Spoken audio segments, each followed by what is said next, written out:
안녕하세요. 10월 12일부터 18일까지 6박 7일 일정으로 이스라엘을 일주하는 열린다 성경 스터디 투어를 진행합니다.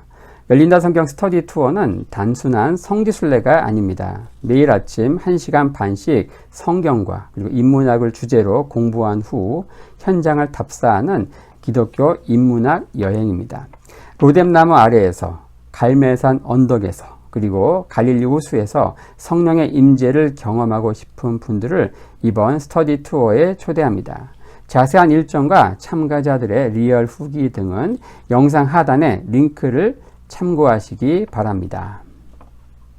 안녕하세요. 세계사인 교회사, 세계사와 함께 푸는 스토리텔링 교회사 시간입니다. 중세 역사, 중세 교회사를 이제 살펴보고 있습니다. 로마 제국이 멸망한 476년부터 동로마 제국의 수도 콘스탄티노플에 함락되는 1453년까지 중세 천년의 역사를 두 명의 황제 유스티니아누스 그리고 샤를마뉴, 두 명의 교황 그레고리우스, 이노센트 3세를 기점으로 살펴보고 있는데요. 자, 유스티니아누스 때 정점을 찍은 비잔틴 제국 살펴봤고요. 그 비잔틴 제국의 동방교회에서 이단으로 정제된 이 네스토르스파 기독교의 전파 경로를 추적 중이죠.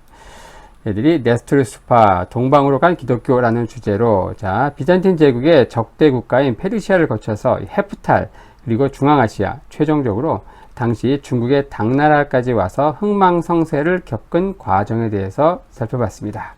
그래서 저희들이 당나라가 멸망하기까지 중국의 역사를 살펴보고 있는데요. 자, 지난 시간에 당나라 멸망까지 중국 역사를 살펴봤고요. 자, 특별히 좀 언급해야 될 게, 오늘은 이제 수나라, 당나라의 이 고구려 침공에 대해서 좀 살펴보려고 합니다.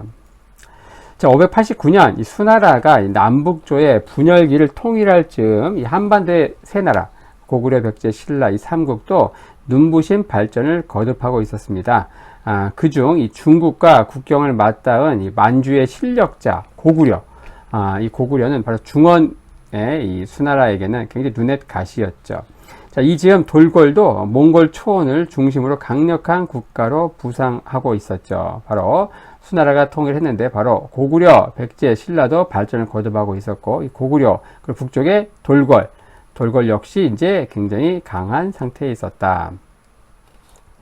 396년 고구려의 광개토 대왕이 요하까지 영토를 확장합니다. 그러면서 결국 중국의 외교 정책과 필연적으로 이제 대립, 충돌하게 되죠. 바로 광개토 대왕 요하까지 이제 세력을 확장하면서 이걸 넘어가면 이제 중국이 되는 거예요. 요하 여기를 기준으로 여기 요동 동쪽 요소가 되는 거죠. 자, 이렇게 하면서 이제 갈 때까지 확장의 최대치까지 간 상황에서 중국과 대립이 이제 일촉즉발의 상황이 오게 된다. 자, 우리가 국제 관계에서 꼭 알아야 되는 사실이 하나 있는데요. 바로 이 중국과 이 로마와 같은 이 광대한 영토를 가진 제국은요, 나라가 아무리 크다고 해서 절대 방심하지 않는다는 사실이죠. 이 사전에 위협이 되는 세력이 있다면 견제하는 것, 그러니까 들성 부른 나무는 떡잎 단계에서 밟아주는 것, 이게 바로 제국 경영의 전제 조건이라는 겁니다. 중국 동서남북 사방에 오랑캐가 있었는데 그들 기준으로 가장 그들이 신경 쓴 지역은 바로 만주였다는 겁니다. 이 만주에 통일 왕국이 세워지면 반드시 중국을 침략할 것이다 라고 하는 이 강박관념에 그들은 항상 시달렸는데, 오늘날 중국 역사학계에서 일어나는 이 동북 공정도 바로 이런 강박관념에서 나오는 무리수다, 이렇게 평가할 수 있습니다. 왜 이 만주가 중국에게 위협이 되는가? 이제 북방 유목민은요, 와서 털지언정 눌러앉지는 않습니다. 왜냐? 기후도 다르고 적응도 쉽지 않다는 거죠.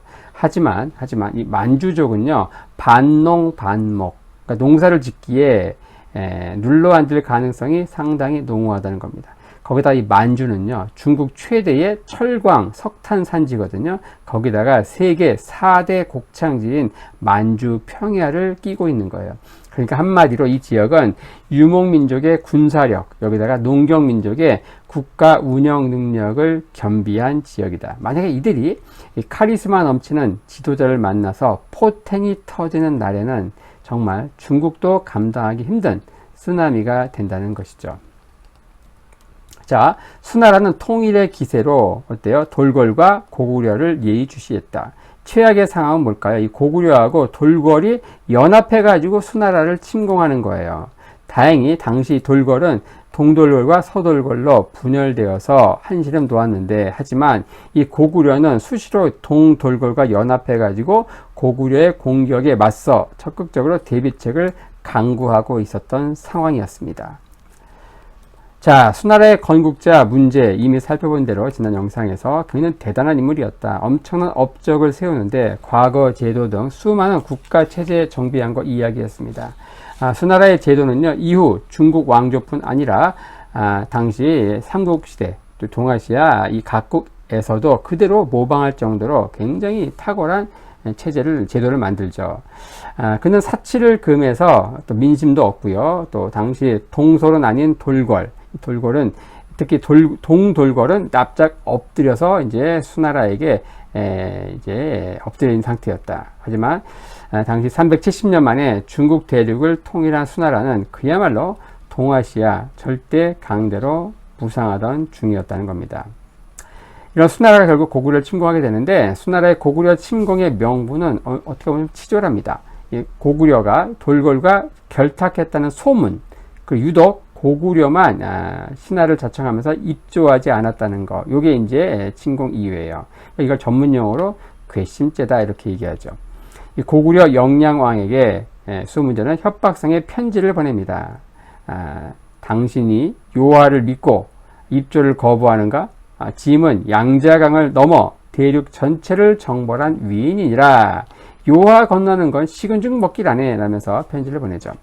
자, 이 협박 편지를 받자 598년 영량왕은요, 오히려 1만 군사로 요서 지방을 선제 공격합니다. 와우, 대단하죠.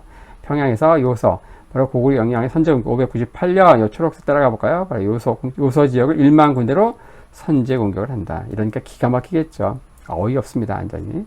이런 고구려의 진취적이고 공격적인 면모는 차후 중국과 벌어진 70년 전쟁을 견뎌낸 요소가 되죠.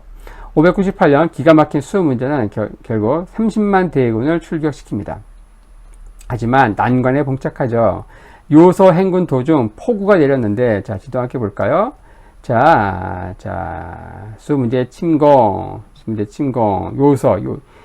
요하가 있고, 여기 이 지역은 비가 내리면 순식간에 늪지로 변하는 거예요. 그러니까 마치 막 비가 오면서 결국 엄청난 손실만 있고 그대로 퇴각을 하게 됩니다. 그래서 1차 침공 이렇게 무참히 실패로 끝이 나죠.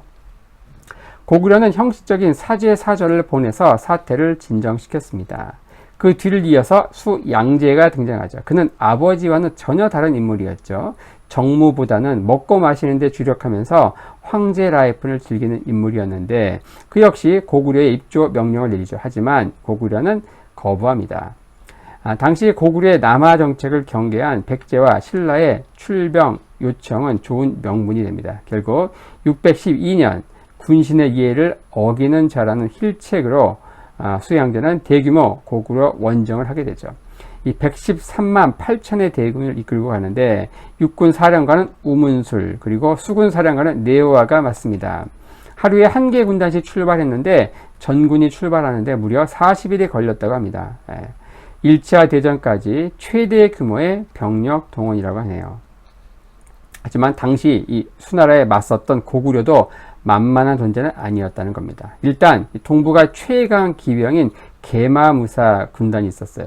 이건 기병은 물론 말도 갑옷을 두었는데, 이거 고대 전쟁에서 이들은 탱크와 같은 존재였다. 어떻게 가능했는가? 바로 만주를 점령하면서 만주의 석탄, 철광, 바로 풍부한 철 생산 때문에 가능했다는 거죠. 거기다 고구려가 자랑하는 이 활, 맥궁이라고 불리는 활은요, 기존 활보다 무려 사정거리가 3배 이상 되는 이 맥궁, 요 맥궁 때문에 이제 또 이들은 만만치 않은 또 군사를 갖고 있었다. 수나라 군대가 수도 평양성까지 가려면 3개의 방어선을 뚫어야 됐습니다. 먼저 뭡니까? 요하 방어선을 뚫어야죠. 그 다음에 압록강 방어선을 뚫어야 됩니다. 그 다음에 평양성 방어선을 뚫어야 되는데 어떻습니까? 이 요하에 도착하자마자 어때요? 일이 꼬이기 시작합니다. 아버지 때는 폭우가 내려가지고 문제였는데 이번에는 수양제가 직접 친정을 하면서 거기다 엄청난 대군 113만을 이끌고 오니까 이 요하까지 오는데 무려 6개월이 걸린 거예요. 그러니까 보급품을 잘못 계산해 가지고 이 보급 부대가 보급품을 더 많이 써서 소모하는 사태가 발생합니다. 결국 다급해진 수양제는 전투 개시를 명령하죠. 하지만 요동성은 굳건히 버팁니다. 그야말로 철통 방어를 했고요. 무려 3달 동안 수나라 군대는 여기서 이제 결국 오도 가도 못하는 상황이 되죠. 수양제는 당황합니다. 그리고서 결국 무리수를 두게 되죠. 자, 요동성을 포기하고 평양성으로 바로 가는 바이패스 작전을 펼치는데 이때 육군, 수군 모두 출동합니다. 근데 수군이 먼저 도착을 했어요. 근데 이 수군이 육군을 기다리지 않고 선제 공격하는 실수를 또 범합니다. 당시 평양성은 성문이 활짝 열려 있었어요. 그들은 이들이 항복했다고 생각하고 약탈을 시작합니다. 하지만 이것은 고구려의 작전이었죠. 매복해 있던 고구려군이 기습을 합니다. 바로 태자였던 고건무, 이 고건무가 훗날 영유왕이 되거든요. 평원왕의 아들이었고 당시 왕이었던 영량왕의 이복 동생이었죠. 이 고건무가 500명의 그 철갑 기병, 바로 요 500명의 철기병을 이끌고 약탈의 정신을 팔린 수나라군을 덮칩니다. 그리고 이 보병 위주의 수나라 군대는 철기병의 상대가 안 됐죠. 수군이라서 어때요? 빈약한 경무장, 거기다 약탈의 정신이 팔려서 전투 의지도 없었습니다. 4만 명 중에서 승선한 자는 겨우 수천 명에 불과했다고 합니다. 자, 한편 육군 본대는 어땠는가? 별동대 30만을 뽑아서 평양성으로 직행시켰는데 전부 보병이었습니다. 이들은 한 명당 100일치 보급품을 각자 휴대한 채 평양성으로 진격했는데 그 무게가 무려 50kg는 좋게 넘었다고 합니다. 더 큰 문제는 뭘까요? 바로 고구려의 지형이에요. 대륙의 드넓은 평야만 보다가 이 굽이굽이 끝이 없는 이 고구려의 험준한 산악 지형은 이들에게 거의 지옥이었을 겁니다. 이걸 거의 50km 완전 군장을 하고 도보 행군을 한 거죠. 그러니까 이들은 결국 지급된 식량과 무기를 버리는 어처구니 없는 짓을 벌입니다. 왜냐? 이유는 간단했죠. 너무 무겁기도 하고 또 그냥 단순히 생각한 거예요. 현지 조달이 가능하리라 판단한 거예요.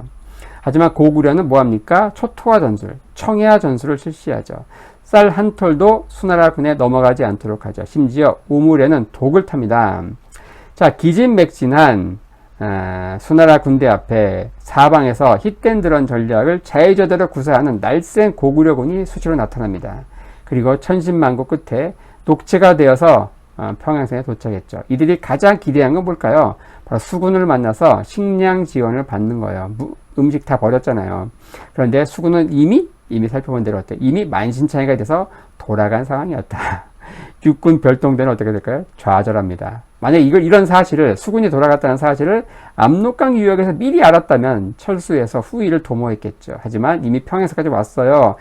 빼도 박도 못하는 상황이 됩니다. 이제는 줄인 배를 움켜잡고 매일매일 고통스러운 전투를 해야 하는 상황입니다. 당시 고구려는 지휘관이 을지문덕이었죠. 고구려군의 치고 빠지기에 신경쇠약에 걸릴 지경이었습니다.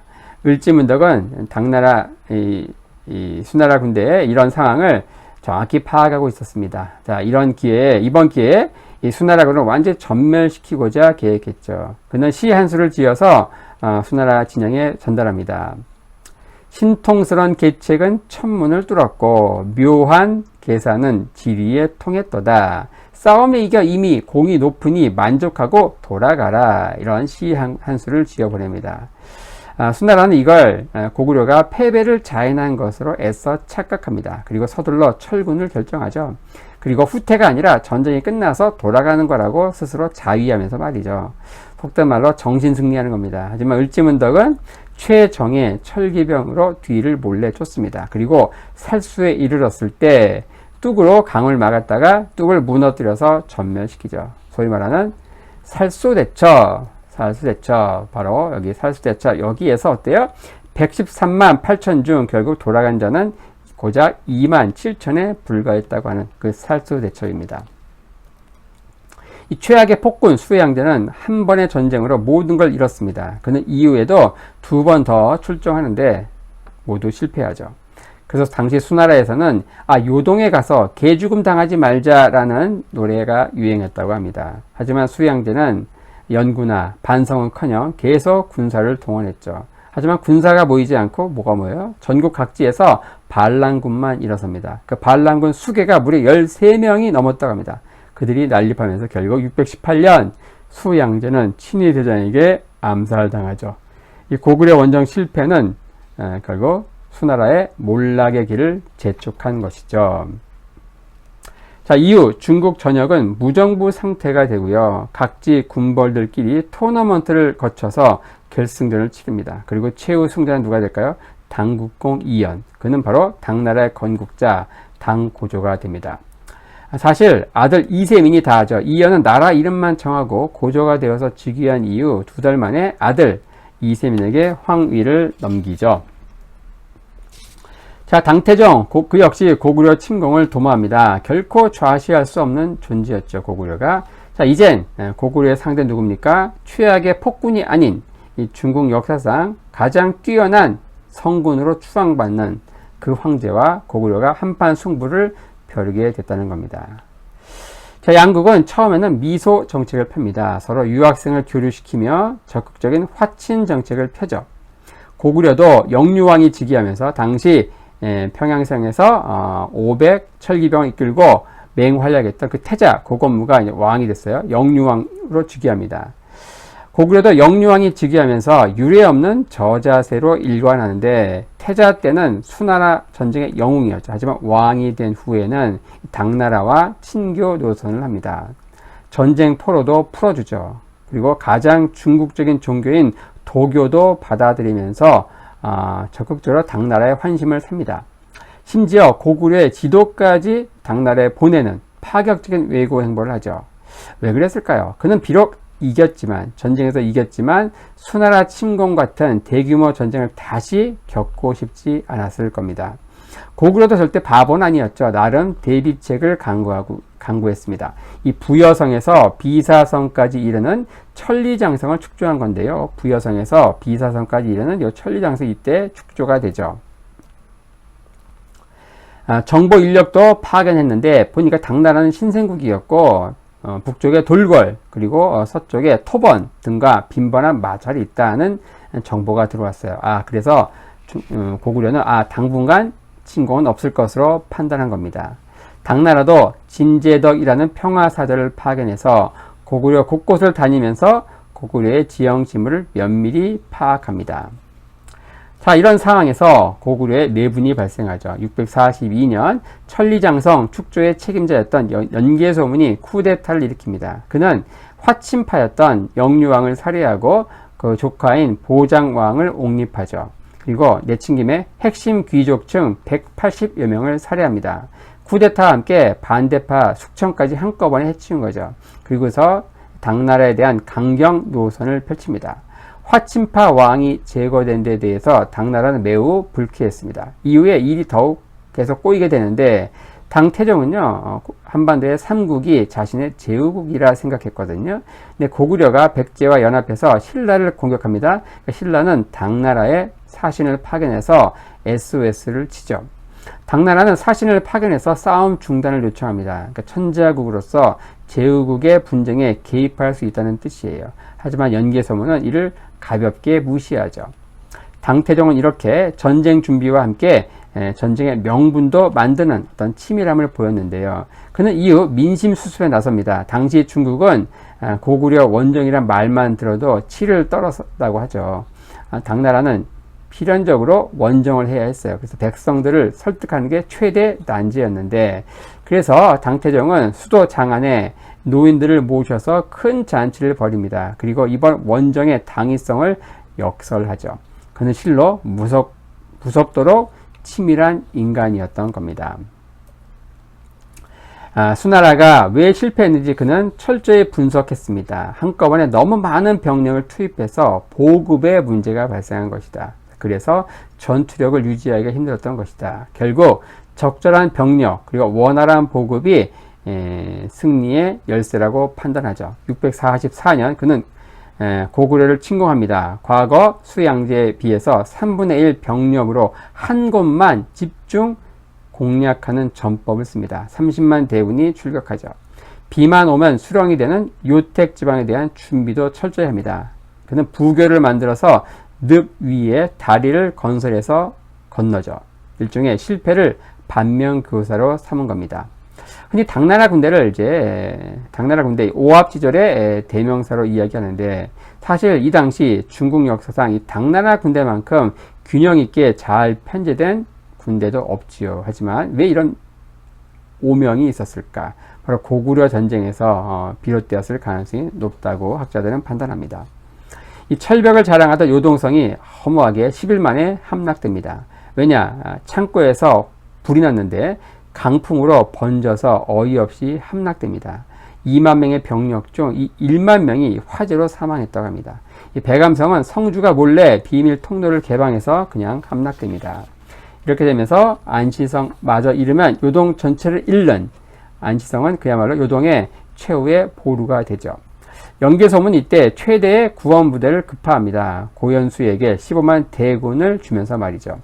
당태종은 하지만 이미 고구려의 내분을 간파하고 있었어요. 원군이 오겠지만 파벌이 다른 원군이 제 역할을 할지 강한 의구심이 있었다는 거예요. 파벌이 다른 정도가 아니죠. 이 안시성 성주인 양만추는요, 이 연개소문의 쿠데타에 격렬히 반대했던 인물입니다. 자, 그래서 연개소문이 직접 군대를 이끌고 한때 이 안시성을 공격한 적도 있는 거예요. 그러니까 안시성, 양만추는 뭐예요? 연개소문 입장에서 보면은 내부의 적이었던 거예요. 그런 연개소문이 15만 대군을 보냈다. 자, 안시성 성주인 양만춘도 고민하는 겁니다. 이 원군을 성 안으로 덜컥 받아주면 어떻게 될까요? 성주인 자신부터 갈아치우지 말란 법이 없었겠죠. 결국 645년 주필산 전투에서 고현수가 이끄는 15만 고구려군은 대패하게 됩니다. 당시 당나라 군대에서는 최고 영웅이 바로 설인기가 활약을 하게 됩니다. 그는 당나라 태종 황제에게 잘 보이기 위해서 흰옷을 입고 출전했다고 하네요. 그는 귀신 같은 활약을 했고요. 황제인 태종은 설인기를 호출합니다. 그리고 이렇게 말하죠. 역시 성군답게. 짐은 오늘 승리에서 기쁜 게 아니라 자네 같은 용맹한 장수를 얻어 기쁘다네. 자, 안시성은 맹랑한 전술을 펴니다. 낮에는 얌전히 있다가 밤에는 소규모 부대로 힛된드란 작전을 폈죠. 인간의 3대 욕구가 있죠. 그 중에 수면욕을 방해한 거예요. 당나라 군대는 인내심의 한계를 느낍니다. 이들은 결국 마지막 공성작전으로 토산을 쌓습니다. 하지만 토산이 완공될 즈음 비가 내려서 토산이 무너지죠. 근데 토산이 무너지면서 안시성 성벽의 일부도 함께 무너집니다. 당나라 입장에서는 절호의 기회였어요. 하지만 문제는 그 현장에 당나라 지휘관이 없었다는 겁니다. 당나라 군대는 우물쭈물했고요. 그 사이에 고구려군이 그 틈으로 성남 파도처럼 쏟아져 나옵니다. 결국 안시성 함락에 당나라 군대는 실패하고 철군하게 되죠. 그리고 나서 당태종이 고구려 원정을 포기했는가? 그렇지 않습니다. 더 무서운 계략을 쓰죠. 끊임없는 소모전으로 괴롭혔습니다. 이 최후의 한 방을 준비했지만 다시 한번 대규모 원정을 준비하던 중 649년 그는 출병 직전 치질로 사망하게 됩니다. 흔히 당태종이 양만춘이 쏜 화살을 맞고 애구가 되었다, 이런 얘기들이 있는데 이건 학계에서는 전혀 신빙성 없는 얘기로 치부하죠. 이 얘기가 돌기 시작한 그 근원은 14세기 고려 말 2세기 지은 정관음이라는 시에 이 내용이 등장한다는 겁니다. 당태종은 고구려를 호주머니 속 물건으로밖에 생각지 않았으나 어찌 알았으랴 자기의 눈이 화살에 맞아 떨어질 줄을. 요 시에서 나와서 이런 내용이 돌지만 사실은 이런 내용은 신빙성이 없는 얘기라는 거죠. 자, 중국의 대요동 정책은 지금도 변하지 않았다. 일관된 정책은 뭡니까? 요 만주에 대한 통제권을 확보하는 것이에요. 지금도 계속되고 있다. 바로 그 일환으로 전개되는 게 동북공정이고, 이 동북공정은 전부 만주에 대한 내용을 담고 있다는 거죠. 역사적으로 이 만주에 속한 나라 전체를 자국의 역사로 편입시키려는 시도가 있었다는 거예요. 단순한 역사학계의 어떤 치졸한 행보로 치부해서는 안 되는 이유가 바로 여기에 있다는 겁니다. 자, 오늘은 이제 수나라와 그 뒤를 이은 당나라의 고구려 침공에 대해서 한번 살펴보았습니다.